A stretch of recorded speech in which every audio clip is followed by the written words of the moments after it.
By day 126, everyone thought I was the abuser. My friends stopped calling. My coworkers went quiet when I walked into the room.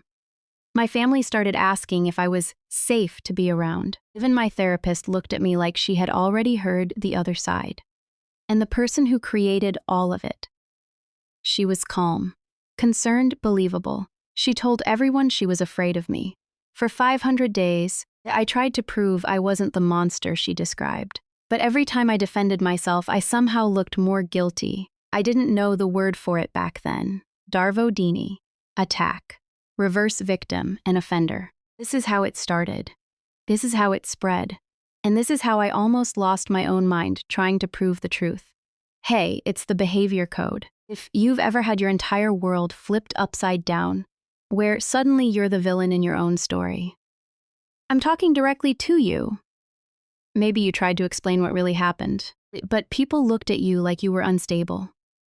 Maybe someone twisted your words, your reactions, your pain, until somehow they became the victim and you became the threat. That's what DARVO does. It's when the real abuser denies what they did, attacks you for speaking up, and then reverses the story so they look wounded, and you look dangerous. And the worst part? It doesn't always happen loudly. Sometimes it starts with one accusation, one concerned text, one quiet conversation behind your back, one person saying, "I'm just worried about them." I lived inside that nightmare for 500 days. This isn't theory. This isn't a clean little psychology lesson. This is what it looked like in real life. Day by day, text by text, conversation by conversation. I'll show you how it started, how it spread, how it made me question my own memory, and how I finally began to get my reality back. So let's go back to day one, before the silence, before the smear campaign, before everyone started looking at me like I was dangerous. Day one didn't look dramatic. There was no screaming, no slammed door, no big moment where I thought, this is abuse. It started with a simple accusation. My partner looked at me and said I had been distant, cold, uncaring. I remember standing there completely confused because I had spent the whole week trying to make things easier for her. I had changed plans, answered texts quickly, checked in more than usual. But somehow, in her version of the story, I was neglectful. At first, I did what most people do when they're trying to save a relationship. I apologized. I said, "I'm sorry if I made you feel that way." Then I explained. Then I apologized again. But here's the part nobody warns you about. With DARVO, your apology doesn't calm the situation. It becomes evidence. Suddenly, my apology meant I knew I was guilty. My confusion meant I was avoiding accountability. My silence meant I was hiding something. My defense meant I was attacking her. There was no right move. If I pushed back, she denied everything. I never said that. That's not what happened. You're twisting my words again. Sometimes I would have the text message right in front of me. I would scroll back and find the exact sentence. I would hold my phone in my hand, staring at it, thinking, no, I'm not crazy. This is literally what she said. But when I brought it up, she didn't pause. She attacked. You're obsessed with proving me wrong. You always need to win. This is why people are scared to talk to you. And little by little, I stopped trusting myself. I started rereading old texts in parking lots before going into work. Started replaying conversations while standing in the kitchen, trying to find the exact moment where I had apparently become cruel. I started writing things down in my notes app, not because I wanted to build a case, but because I was scared, my own memory was becoming unreliable. That is where the trap starts. Not when someone lies once, but when they lie with so much confidence that you begin checking reality like it's a broken mirror. At family dinners, she would make small comments that sounded harmless. She gets overwhelmed really easily. You know how she is when things don't go her way. She's been having a hard time controlling her reactions. People would laugh awkwardly. Someone would change the subject, and I would sit there with food in front of me, feeling sick because I knew what she was doing, but I couldn't prove it without sounding exactly like the person she was describing. That's how DARVO hooks you. It doesn't begin with everyone turning against you. It begins with you turning against yourself. By day 112, It felt like I was living inside a glass box. I could see everyone. I could hear everyone. But somehow, nobody could see the real me anymore. I remember walking into my best friend's birthday party. This was a group I had known for years. These were people who had seen me laugh, cry, show up, help move couches, bring soup when someone was sick, send stupid memes at midnight. That room used to feel like home. But when I walked in, something shifted. The laughter didn't stop completely, but it dipped. People glanced up, then looked away too fast. My best friend smiled at me, but it was tight, careful. She was trying not to upset me. Halfway through the night, she found me near the bathroom. Her voice was low. "Are you okay?" I said. "Yeah." "Why?" She hesitated, then she said, "You're not lashing out at people. Are you?" I actually laughed because I thought she was joking, but she wasn't. She was studying my face like she was looking for proof of something ugly, something dangerous, something I didn't even recognize in myself. That was the first time I realized there was a version of me traveling around that I had never met. After the party, I checked the group chat. Nothing. No inside jokes. No "good seeing you." No pictures from the night. No plans for next weekend. Just silence. And silence can be louder than an accusation. Then came the call from my mom. It was late. Her voice sounded careful. "Your partner messaged me again." I felt my stomach drop. "She says she's really worried about you. She says you've been angry. She says you're not acting like yourself." That word, worried, became the weapon, not hateful, not cruel, worried. The most dangerous smear campaigns don't sound hateful. They sound concerned. I just want her to get help. I'm scared she's going to spiral. I don't know what to do anymore. She's not the person she used to be. That kind of language works because it makes the narcissist look compassionate. It makes them look responsible. It makes them look like the only adult in the room. And it makes you look unstable before you even speak. Then therapy changed. I sat down expecting to finally breathe. I needed one place where I could say, "Something is wrong," and not be treated like the problem. But my therapist looked at me differently that day. Measured, cautious. The first thing she said was, "Do you think you might struggle with controlling your anger?" Not, "How are you?" Not, "What happened?" Just straight to the accusation. In that moment, I realized I had already been put on trial. Everywhere I went, people had been handed a new script. In that script, she was afraid. She was patient. She was trying. And I was the monster.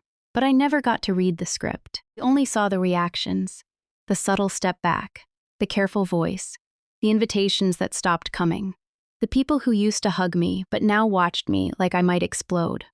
That's how the social smear works, quietly, systematically. One concerned conversation at a time. And when enough people start treating you like a threat, eventually you start asking yourself the question that nearly breaks you. What if they're right? By day 200, I felt like two different people.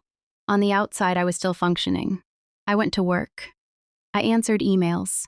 I smiled at the right times. I nodded through conversations. I kept trying to look normal because I was terrified that if I looked upset, everyone would take it as proof. Proof that she was right.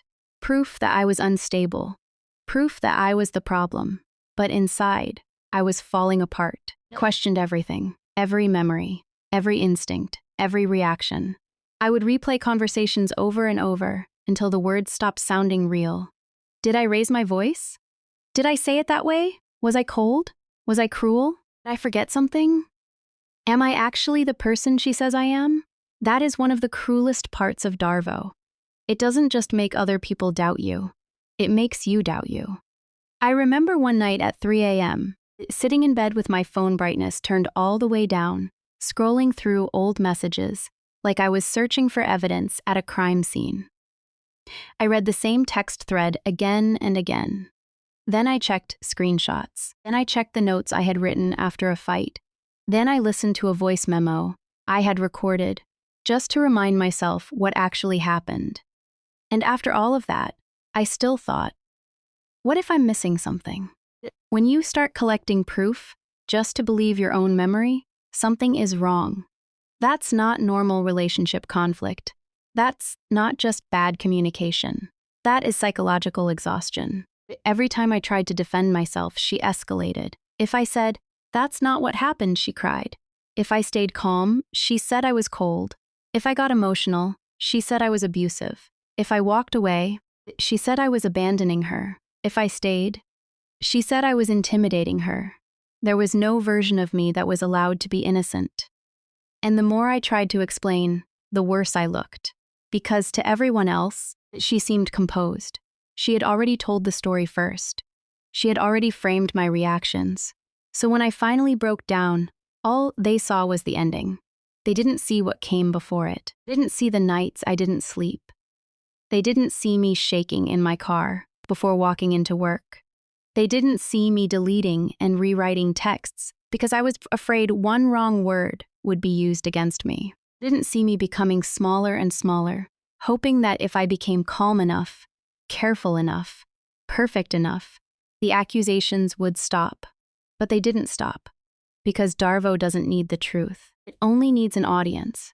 And by day 200, I realized I had been spending all my energy trying to convince people who were already watching the wrong movie. That realization didn't save me immediately, but it planted something. A small thought, quiet, but steady. Maybe I don't need to prove I'm good. Maybe I need to prove what's true.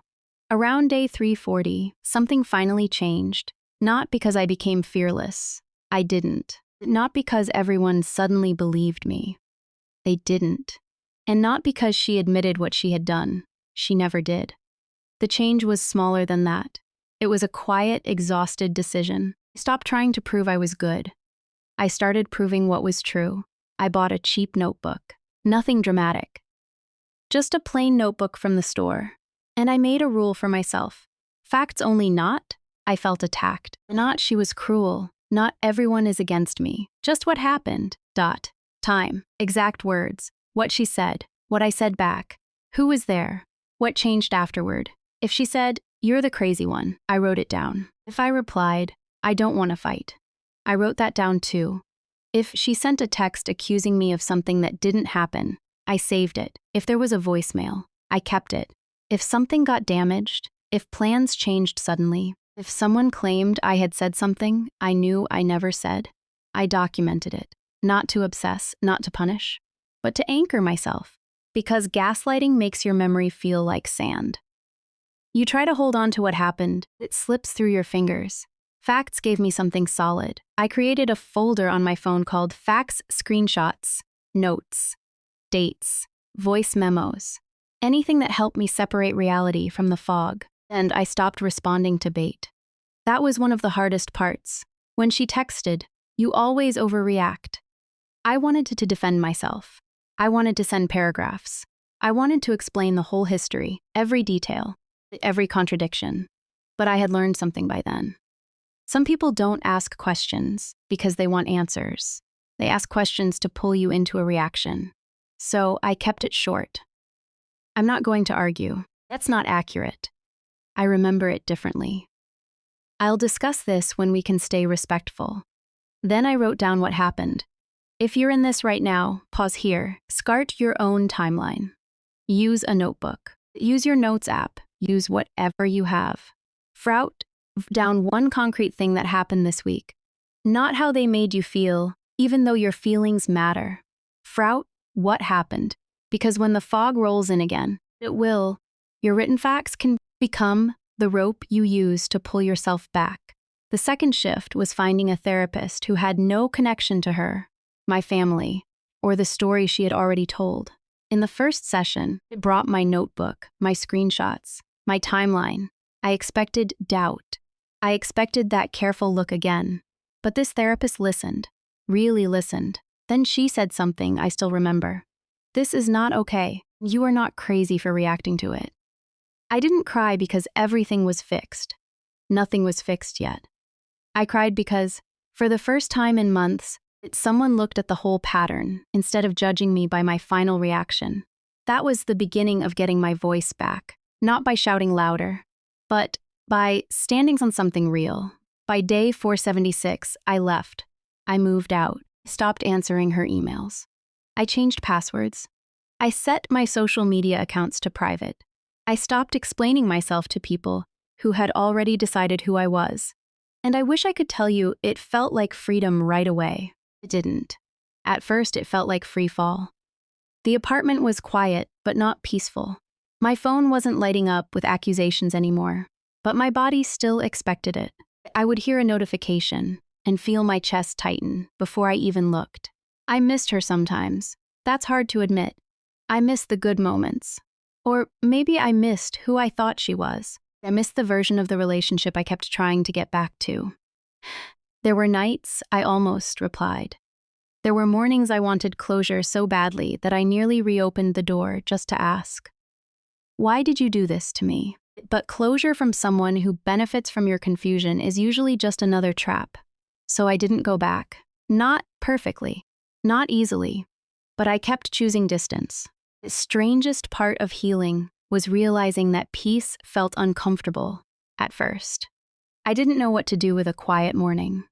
I didn't know how to grocery shop without checking my phone every few minutes. I didn't know how to sit in a room without scanning for someone's mood. My nervous system had been trained to expect conflict.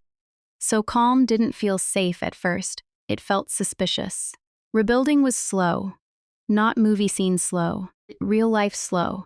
One safe friend. One support group. One Friday check-in text. One walk around the block without rehearsing a defense in my head. One normal breakfast where I realized nobody was about to accuse me of anything. I joined an online support group for survivors of narcissistic abuse. And the first time I read someone else describe the exact same confusion, I felt both devastated and relieved. Devastated because it was real. Relieved because it wasn't just me. I had to relearn what support looked like. Real support didn't come with hidden accusations. It didn't sound like gossip dressed up as concern. It didn't require me to perform innocence every time I was hurt. Real support felt steady. Sometimes it was just one person saying, "I believe you." Sometimes it was someone asking, "What do you need today?" Sometimes it was someone sitting with me in silence, without trying to turn my pain into a debate. I didn't rebuild my whole world at once. I rebuilt it brick by brick, a new routine, a safer therapist, a few honest conversations, a private life again. A nervous system learning that not every quiet moment is the calm before punishment. By day 500, I wasn't fully healed, but I was no longer trapped inside her version of me. And that mattered, because sometimes survival doesn't look like a big victory. Sometimes it looks like waking up, making coffee, checking your phone, and realizing nobody gets to rewrite your reality today. That was the first real breath. If you've ever saved texts, screenshots, voice notes, or journal entries just to remind yourself what really happened, comment "Anne" core below. Not because you need to prove anything to strangers, but because someone else reading that word might realize they're not the only one. If you're in the middle of this right now, please hear me. You are not crazy for needing proof. You are not weak for feeling confused. You are not alone just because someone worked hard to isolate you. I've linked a free healing resource below if you need support right now. And if videos about DARVO, gaslighting, smear campaigns, narcissistic abuse, and rebuilding your sense of self help you breathe a little easier, subscribe to the Behavior Code. This channel is about breaking isolation one story at a time. You deserve truth. You deserve peace. Even if nobody believed you then, your reality still matters now. Thank you for watching, and thank you for showing up for yourself today.